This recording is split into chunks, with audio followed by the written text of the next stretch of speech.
thing I was going to say, but I can't remember. Oh well. Okay. So we have a sweet potato here. This is kind of a funny shape of a sweet potato, but we're going to dice it up so it doesn't really matter that much. You can certainly roast a sweet potato. I like to just take them whole and throw them in the oven, basically in the skin. I leave them in the skin when I roast them. The skin is really delicious and it's full of vitamins and things like that. Sometimes people peel them, but I actually really like the skin. For this, we're going to dice it. That's another nice way to roast them. You can cut them into a nice shape, a dice, whatever you like, and toss them with some oil, put them on a sheet pan and throw them in a nice hot oven. And they're really delicious. So we're going to start again with cutting this in half just to make it a little easier. It's a little bit, so I'm going to show you something here because it's much firmer, and sometimes when you're cutting something like a squash, you need to actually use your knife like a lever. But don't put your hand on the end of the knife here because if it slips, you're going to basically stab yourself.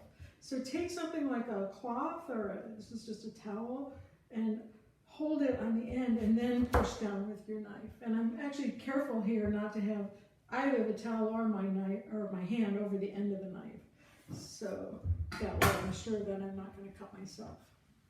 So it's always best to be more cautious rather than less. So if you need to do something a little bit more slowly or whatever, or if you're a kid and you need to ask one of your parents to help you, or an older brother or sister, that's always smarter than trying to, do it yourself and then having to go to the emergency room.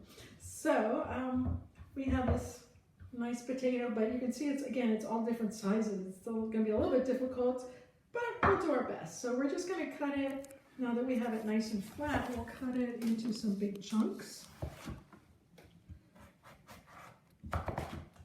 And then we're going to cut those chunks into strips, and you're going to see some of the strips are going to be not particularly regular, but that's okay.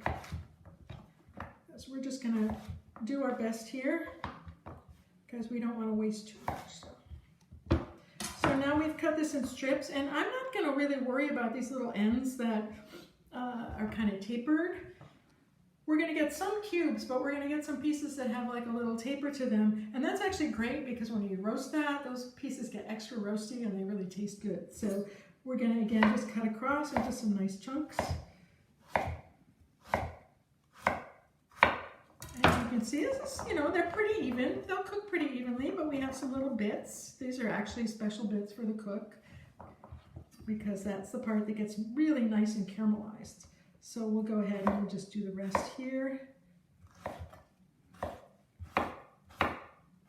And just proceed like that with everything, really.